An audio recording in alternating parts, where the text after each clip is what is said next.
Hello, everybody. This is Dr. Charles Gardner, Medical Officer of Health for the Simcoe Muskoka District Health Unit, doing my daily press conference with regards to COVID-19 and its impacts in Simcoe, Muskoka. At this point, I can report that we've actually got 29 laboratory confirmed cases. We have 26 listed on our website. The following additional 3 are new. They just come in, and so we haven't had time to investigate them, so I wouldn't be in a position to speak to them today, but would be able to do so tomorrow. Also, among the 26, the most recent 2 are also under investigation, and so I wouldn't have details about them.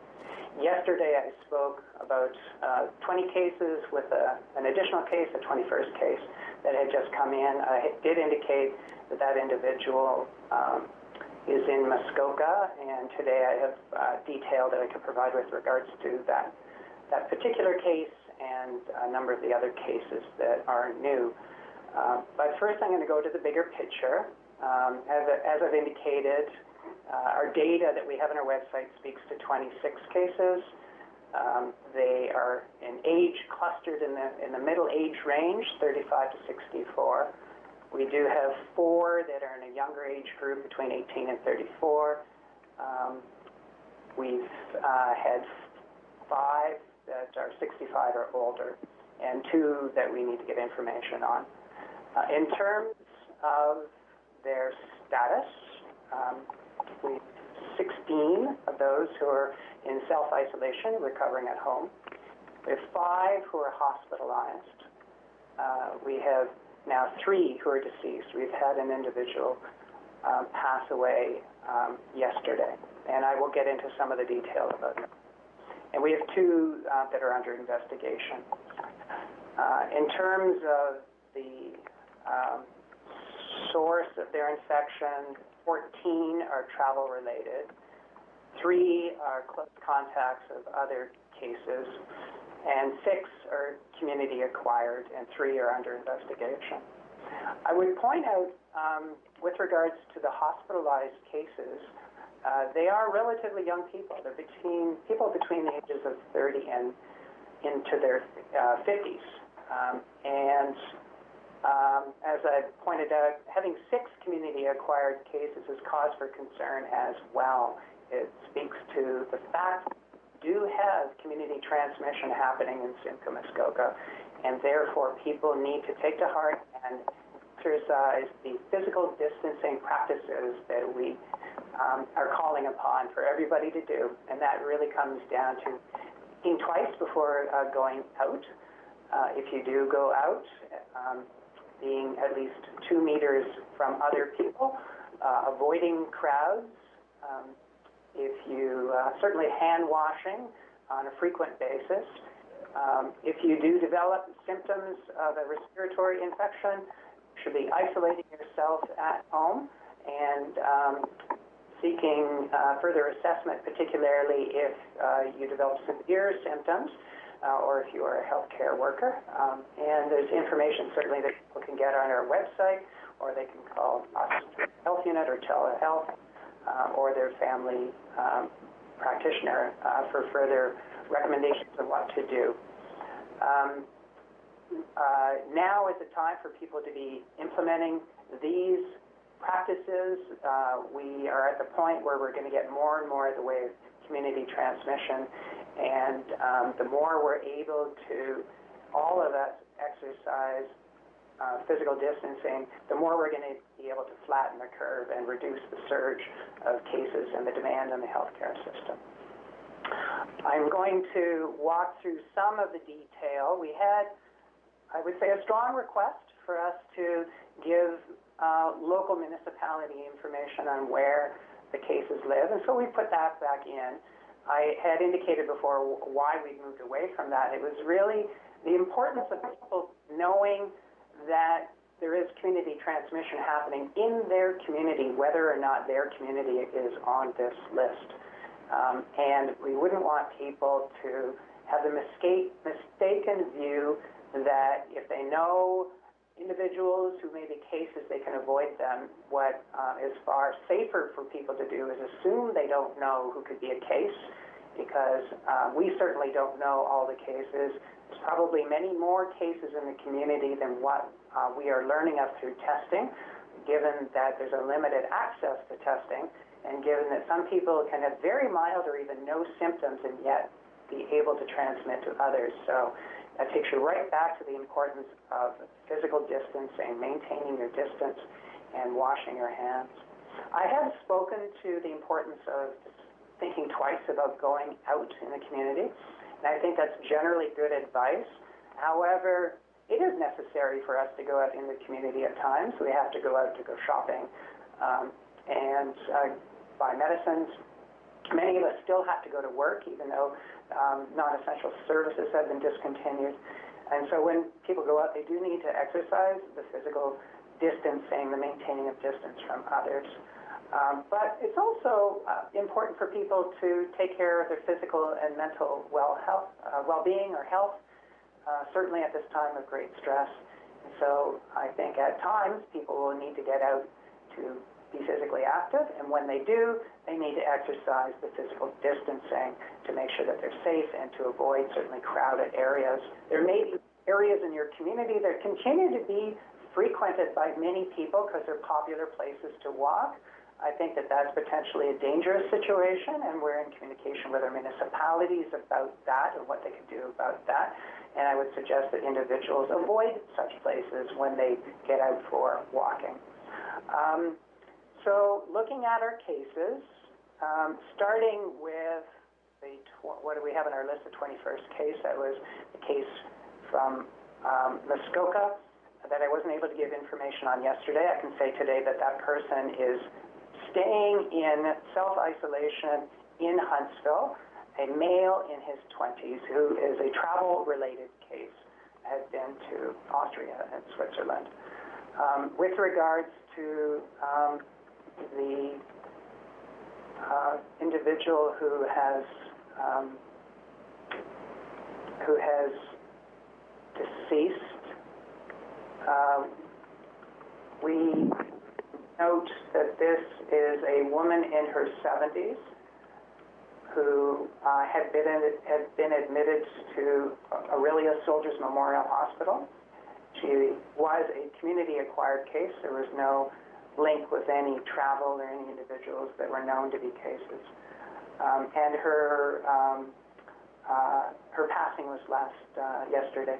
I would like to express my condolences for the loss of the family member with regards to this woman.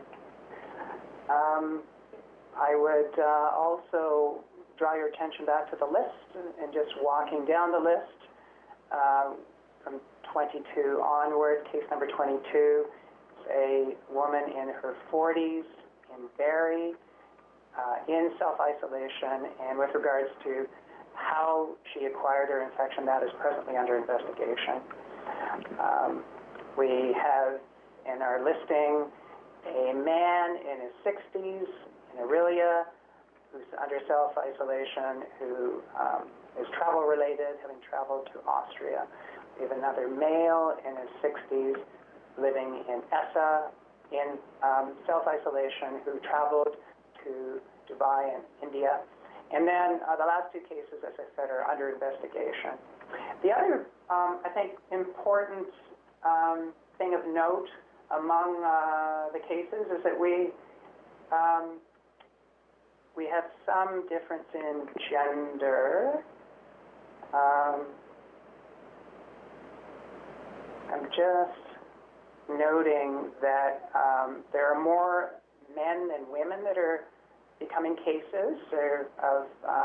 Of 25 of our cases, of the 26, where we have information about gender, 16 are men and 9 are women. So I think that men perhaps need to take note about the importance of social distancing perhaps as well, as possibly something of note for themselves. We've had certain questions that have arisen, and also certain points that I want to make. So one of the questions that came up yesterday was expectations. Why, if we're exercising social distancing, are we not seeing the cases come down rather than go up? They're certainly going up quite steeply. We've had more cases, new cases today than we had yesterday, and that suggests that it's certainly not yet under control. I would say we need to anticipate that it's going to go up before it comes down, that anything that we do today, given the incubation period of this virus, will not have a visible effect until at least 2 weeks out into the future.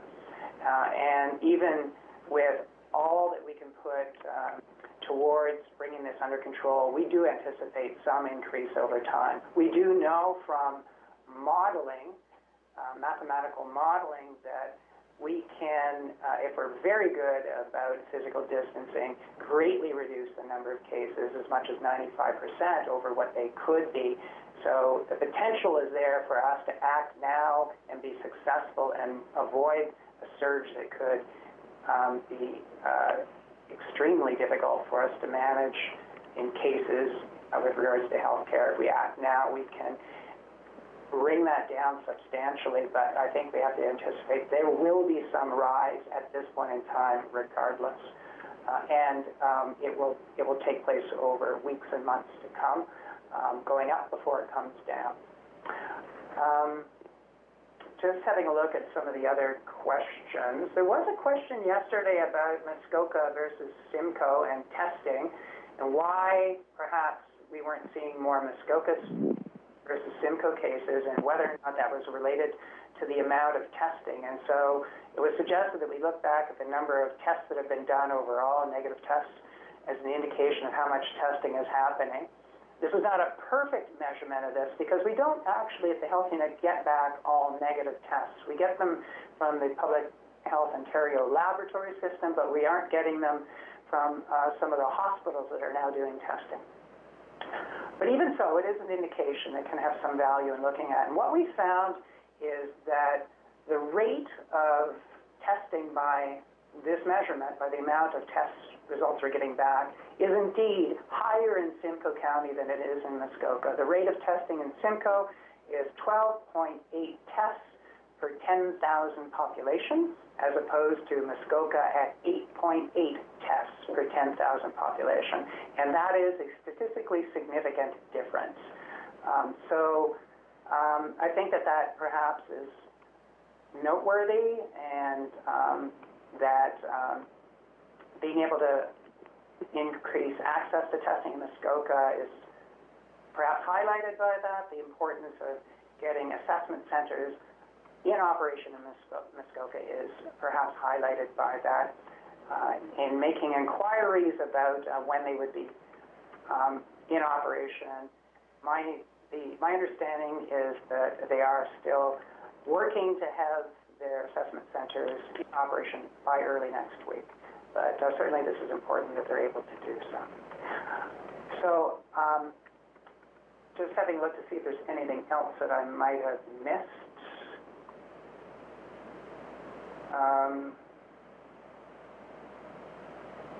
There was also a question about the problems that could arise in local healthcare clinics, hospitals, and other services due to the increased demand, and how people should respond or take precautions as they travel to the Muskoka district. So once again, there was concern, and this was raised before, concern about people coming to Muskoka to isolate themselves or to seek to exercise the physical distancing that we're talking about, perhaps going to their cottage, and whether that could lead to an excessive demand on the healthcare system in Muskoka. My response to that would be that could be an issue, but what is more worrisome to me is the need for everyone in Muskoka and elsewhere in Simcoe to exercise the physical distancing. It's community transmission from person to person that will lead to the surge that we're going to see, and therefore the physical distancing that we do is going to be the key factor in keeping that under control. So at this point, I would be happy to take questions. Okay, it's Kathy Dermott, the media coordinator, who's moderating this. We have a number of people on the line. Is there anybody who has not yet identified themselves from the media for me? That'd be me, Nathan from Moose FM. Nathan, anyone else? Yes. Yeah, Megan from Post. Dana from Global News. So we have Dana from Global? Yeah. And Muskoka Post, did we have Agatha? Yep. Okay, anyone else? Yes. Doug from my name's Doug from Muskoka Region. Anyone else? Yep, Nick Dunn with TVO. Nick. Anyone else? Okay. Well, why don't we start with yes? Dr. Gardner, I'm going to make one more point that was on my list, and then we'll open it up, and that is travelers. When I look at the data, although we've got quite a bit of community-acquired transmission, we still have a substantial number of people, even in the last day, who are travel-related, and the federal government has just exercised its power under the Quarantine Act to order people returning to the country to go into home isolation for 14 days. That, too, remains a really important factor in this. So thank you for your patience with that additional point. Okay, thank you. So let's start. How about Dawn Huddlestone? Do you have a question? I do. Sorry, I was on mute again. Okay. My question, of course, is regarding the Huntsville case. Dr. Gardner, we know that there's a bit of a lag time in testing. So do we know how long ago that case was tested? I will have that information at my disposal at a future meeting. Right now, I've not got it in my data set, so I wouldn't be able to speak to it today, I'm afraid. I have the date in which we got the report, and that was yesterday, the 25th. But not the date in which it was actually ordered or drawn. Follow-up question? Nope, that's good for now. Thank you. Okay, how about Adrian, MyFM? No, pretty much everything was covered that I wanted. Okay. How about Doug Cross? Yeah, hello. Wondering about the sort of knock-on effect with self-isolation. Could lead to more domestic violence. Is that an area where more resources may have to go from the health unit in terms of people being shut in together longer than they anticipate or that they're used to, and then that creates a secondary situation? So that speaks to the potential for harm with these measures, the control measures that we put in place. And indeed, because this will be in place for weeks to months, very soon, the public health community will have to start to grapple with how do we mitigate the harm of people having their lives so disrupted and being forced into isolation from each other, or perhaps in close quarters with each other, not able to get out, or vulnerable people being further marginalized. And this could certainly fall into the category of domestic violence. We don't have, at this point, good strategies identified to address that. We are starting to speak about the importance of considering this to be physical distancing and not social distancing, and that people need to maintain their social contacts and use distance technologies to do so. And I'm personally starting to speak to the importance of the fact that this is not, at least yet, a total lockdown, and therefore, although people need to be careful about going outdoors, there are certainly perfectly legitimate reasons to go outdoors, such as getting physical activity, and that too is important for mental health, just that they need to do it in a way that maintains the physical distancing. So we don't have a good answer for the particular issue you raise at this time, but I would flag that it's certainly an important one, and we need to grapple with it. Follow-up question, Doug? Yes, please. Speaking to the travel and sort of mandatory self-isolation order now, how is that enforced other than telling people that you have to do it instead of you should do it? Is there going to be any listings of where people's home addresses are and flat checks, phone calls, anything like that? So with each of the directives that have come out, we've had to ask ourselves and find out the answer to that question. Who enforces? Therefore, who do we turn to help support enforcement? And so that's certainly true with this question. This is a federal act. There are federal agents who would be empowered at airports or other points of entry, but at this point it's not clear to us exactly how that gets enforced. We are seeking the answer to that because we want to do our part. If we have a role to play, even if it's just a supportive one of receiving reports of concern, we then forward to, say, the police, if they're empowered to act on this, that we would do so.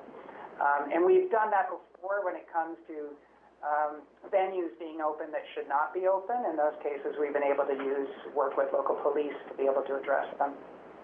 Okay, thank you, Doug. Nathan Schubert, do you have a question? Yes, I do. Thank you. Good afternoon. I fear I missed part of this earlier, but Doctor, did you say there was a Huntsville case, and can you just elaborate on slightly with the information that you have available? There is a Huntsville case. It is a man in his 20s. It is travel-related, and that individual is in self-isolation at this time. Great. And second question, community transmission. Are you worried that this is going to cause higher rates of infection? Because this isn't just travel-related or coming in contact with a pre-existing case. This is something else. So what is the major concern with community transmission here in Muskoka? So that's a very good question, and that's one of my key points. We do have community transmission happening throughout Simcoe, Muskoka. I have no doubt the one case that we have in Muskoka was travel-related, but I believe we have every reason to believe that otherwise it's transmitting in the community. And sometimes presentation can be very mild or they have no symptoms at all and yet be able to transmit to others. So therefore, the takeaway message for everybody is they need to be exercising the social distancing in order to protect themselves and others from becoming a case. Mandy at Rogers, do you have a question? Yeah, I have a couple questions. Dr. Gardner, you talked about this at the beginning about the hospitalized cases, and it's quite concerning because a lot of them are younger, and it looks like it was community acquired. Do these people who are currently hospitalized have underlying conditions? Some of them have some underlying conditions.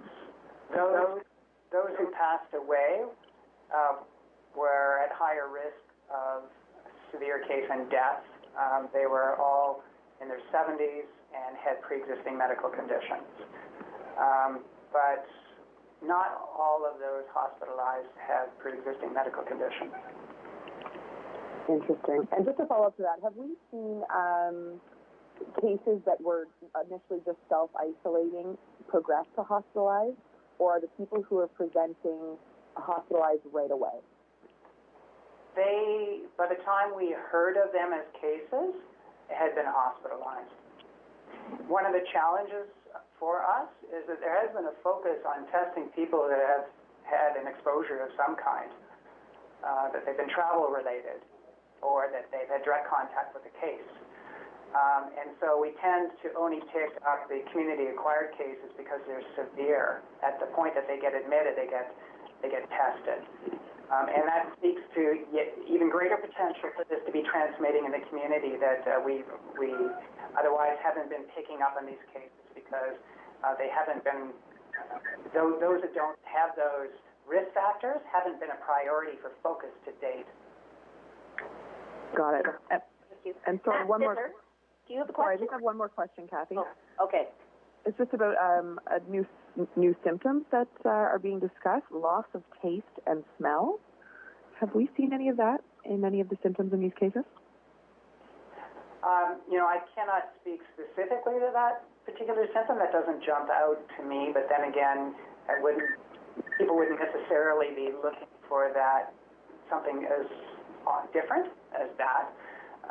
Certainly, we've had a full spectrum of presentations from extremely mild to critically ill. Thank you. Matt Fittler, do you have a question?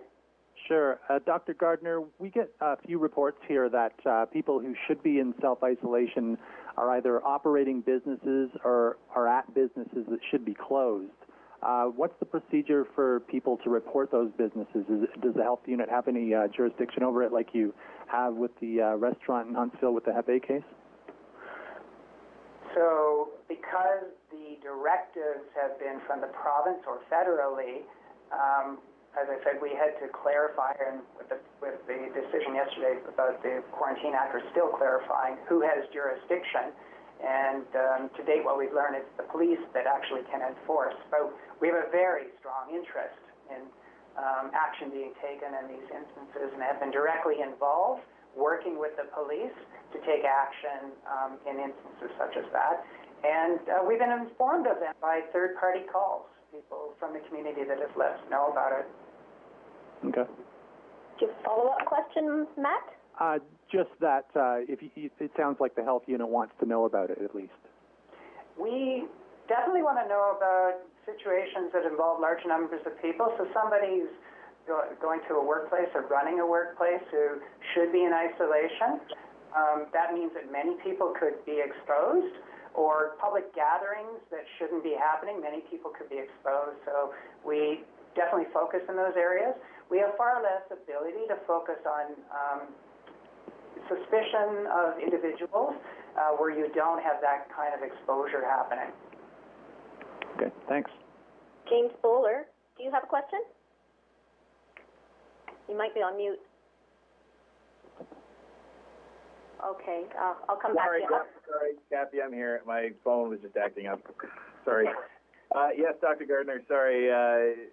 So I think there's a mentality here. Obviously, there are people that aren't taking this very seriously right now, but I think there's also a mentality that this is going to blow over in a week or so. Can you just kind of help drive home the point of, how long we could be seeing, a self-isolation situation last? Well, I think perhaps the situation in China might be instructive. Their outbreak commenced in December, and they've maintained tight controls until really just the past week. So that's over 3 months that they've had to maintain controls. They're just now relaxing some of those controls, and there's actually a lot of concern that they could end up with another wave of outbreak if they're too quick to relax their controls. So I believe people should be planning for this to be lasting months. Thank you. Okay, Erica Engel, do you have a question? I do. I have two. The case number 19, the Bradford woman who is hospitalized. Do you know where she's hospitalized? In South Lake Hospital. Okay. Follow-up? Do you have a follow-up question, Erica? No, I can't remember it. Sorry. It's okay. Chris Simon, are you on the line? Yes, I am. Thank you, Dr. Gardner. First question,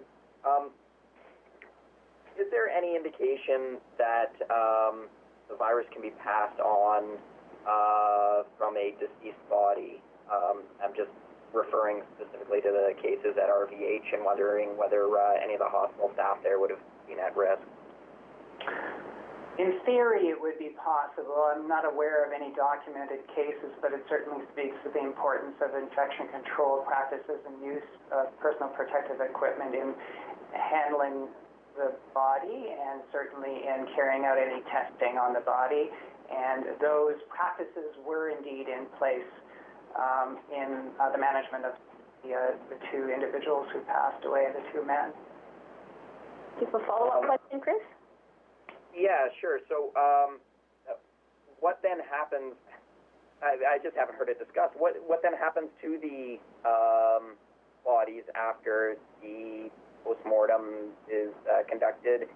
Is it safe to hand it back to the families for funeral arrangements, that type of thing? There are guideline direction, advice for the handling of the bodies. I've actually not inquired about the specifics in these cases. Brett Glover, do you have a question? Thanks, I do have just the one. We're hearing grumbles, Dr. Gardner, of the coming week is going to be crucial in the war against COVID-19 in terms of physical distancing. Can you speak to that at all? We are transitioning from this being primarily travel-related, and it's still travel-related. There are many people coming back to Canada, and they are at high risk, and we still need to maintain the isolation that's required for them, and now it's legally required of them by the Federal Quarantine Act. But we're also seeing now community-acquired cases, and that is where the real danger lies. If you start to get more and more, and I believe we will get more and more transmission happening in the community, then we're going to have the potential for many, many more cases, and therefore there's a lot more opportunity for any of us to encounter this virus in the community. And often you won't be able to tell from symptoms whether you are being exposed by somebody who has and is shedding the virus. Hence the need right now for people to exercise social distancing or physical distancing. And the more we can do that now, the better. While it's still relatively contained. The more it gets entrenched and the more people are affected, the greater the risk of transmission for everybody else. Follow up, Brett? No, thank you both for your time. Okay, thank you. Kathy, Yes. I'm sorry, it's Erica again. I remembered my question. Could I still ask it? Sure. Okay, I just wanted to follow up regarding self-isolation. There's a lot of cases that are recovering at home in self-isolation. Does the public health unit follow up with them during that time? We follow them closely as well as their contacts. We follow provincial direction on when they can come out of isolation. That has evolved as our understanding of the virus has evolved. At this point in time, it's fairly complicated. Depends on whether or not they are healthcare workers, because we don't want healthcare workers going back into their work environment and potentially infecting others if they're still infectious.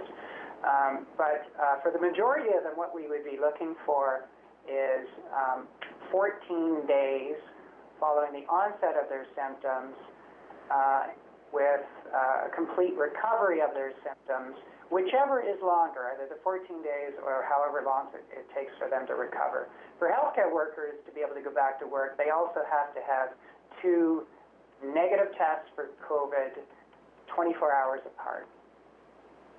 And we do follow them all. Okay, good. Dana, do you have a question for Dr. Gardner? Yes, I have a couple. So the first question I have is that we're seeing every day new cases in Simcoe, Muskoka, and of course we're going to know the actual effects that the physical distancing and staying at home has had more clearly in a couple weeks. But are you concerned at all about about how this is going to weigh on our healthcare system, and if locally we're going to be at capacity or over capacity? Indeed, I am concerned about the potential for the virus itself to lead to us being over capacity. The great challenge for us now is to flatten the curve with social distancing and with self-isolation for those that need to be in isolation, and for case and contact follow-up. If we do all of that well, we can flatten the curve hugely, according to the mathematical modeling that we've used. So I'm very, very much concerned about that now, but I'm also very much concerned about the fact that we're going to need these controls for weeks to months, and they're very tight controls, and it is possible that the government may need to go even to even tighter controls. They talk about a complete lockdown in certain parts of the world. India has just implemented that now, that really fully restricts people from coming and going without having some kind of documentation allowing them to go to their workplace, or for that matter, that people would have to be going to shop for food or medications, and that's it. So I'm very hopeful we don't have to implement that kind of control. But even without that kind of control, the loss of people's work at this time is very stressful for people. the need to physically distance is very stressful for people. I'm sure it's particularly difficult for children who naturally need each other as playmates, and so to have that totally restricted for weeks and months will be very, very hard on them and their family members. And I'm concerned about the ability of people to get physical activity that they need, for example. I'm concerned about their loss of social interaction. It's an important point for people's stress overall for their mental health and their physical health. Therefore, we need fairly soon as a public health community to start looking at how do we mitigate all of those impacts? How do we reduce all of those impacts while people have to continue living with all of these restrictions associated with physical distancing? Hence, we've shifted our terminology. We talked about social distancing, and I've tried my best not to slip up on that term. Now we talk about physical distancing, with the notion being that we need to maintain social contacts by other means, by distance technology means, while we maintain physical distance. Follow-up question, Dana? Yeah, and then the second thing I'm wondering is, can you describe the process in terms of how the health unit reports to the province? Today I saw the province had different reports of new cases in Simcoe, Muskoka than the health unit did, and it wasn't clear, but it looks like the provinces could have been the health unit's reporting from a couple of days ago. But again, I'm not sure, but just kind of wanted to follow up on that. So the province also receives our laboratory testing, and therefore they know of the cases that we know of. The attending physician also receives the laboratory testing.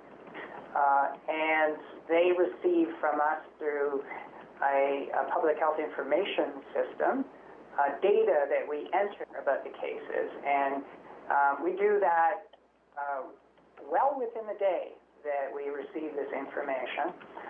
But they have a lot to deal with. So they're dealing with everything happening all over the province, and they may very well have more of a lag in getting their information up on their website compared with us. Okay, fair enough. Agatha, do you have a question? You might unmute. I'm sorry, who was that? Actually, Agatha, do you have a question? I do. Yes.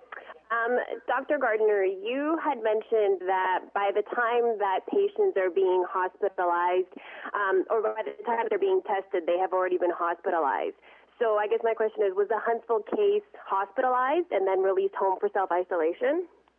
So my point was that of those who were hospitalized, we were finding out about it at the time they were hospitalized, that they had progressed to the point of being serious enough that they needed to be hospitalized. That's when they were being tested, and then we find out about it through the test result.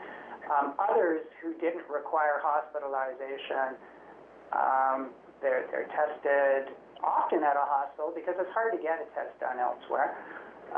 The assessment centers, some of them are now progressing to the point where they will also test.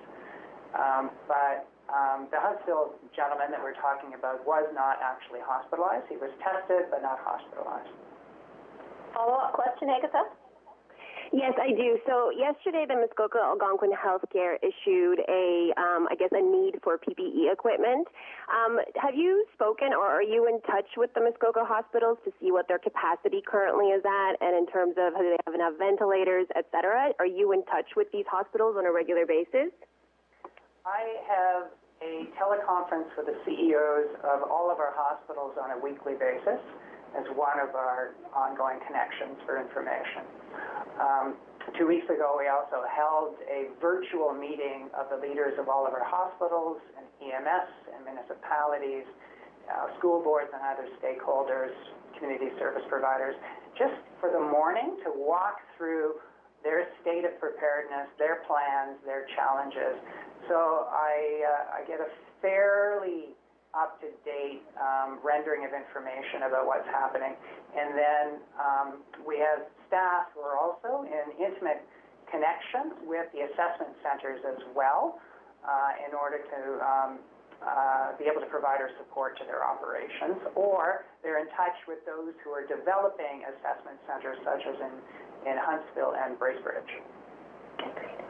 Mike Arcelides, do you have a question? Doctor, good afternoon. How broad do you believe the web is, the net here, of those who are either infected or in proximity to those who have been infected right now, based on the data you've received? I always say that surveillance data is the tip of the iceberg. You only see what's the surface, and that beneath the waters is much more. It could be 10 times or even greater, maybe 100 times as much in the way of circulation in the community as what we know of through testing. There's a limited ability for people to be tested, and there are many people who are going to have very mild symptoms and won't seek testing. And that takes you right back to the importance of people exercising the physical distancing recommendations that we have at this time, considering whether or not they need to go out, 2-meter distance from other people, avoiding crowds, frequent hand washing, and isolating themselves if they develop symptoms. So in your professional opinion, do you have a there could follow-up be... question, Mike? Yep. So in your professional opinion, there could be thousands right now infected in Simcoe, Muskoka? It is possible. Thank you. Nick from TVO? Yeah, hi there. So I missed a good chunk of the meeting, so forgive me if I'm treading on, territory we've already covered. But I'm curious as to whether or not the Simcoe Muskoka Health Unit is coordinating at all with Toronto Public Health, as there are concerns of seasonal residents coming up into the region. So I'm wondering on that level, what has communication been like with Toronto Public Health? So the public health system, the practitioners of public health have a broad network of communications among ourselves throughout the province, and we also monitor very closely the media coverage of what other health units are doing. And certainly Toronto Public Health has always been a leader among us because of its size and capacity, and because there's so much media attention drawn to Toronto Public Health. And when we also operate on interconnected data systems. So our infectious disease reporting system that we have is a provincial database system. And when we do have cases that cross borders and involve other health units, then our staff make direct reporting contact with those other health units to coordinate action and follow up. So your question was about people coming to Muskoka. Certainly, people from the Greater Toronto area would hear media messaging from their local health unit, Toronto or otherwise, about the importance of physical distancing and the fact that community transmission is happening. Hopefully, they would take those messages to heart. I am seeking to reinforce those messages here. There is, of course, nothing that we can do to stop people from getting in their car and going to their cottage in Muskoka, or for that matter in Simcoe. At this point, we're limited in being able to give public messaging that hopefully that they and everybody else would take to heart. For sure.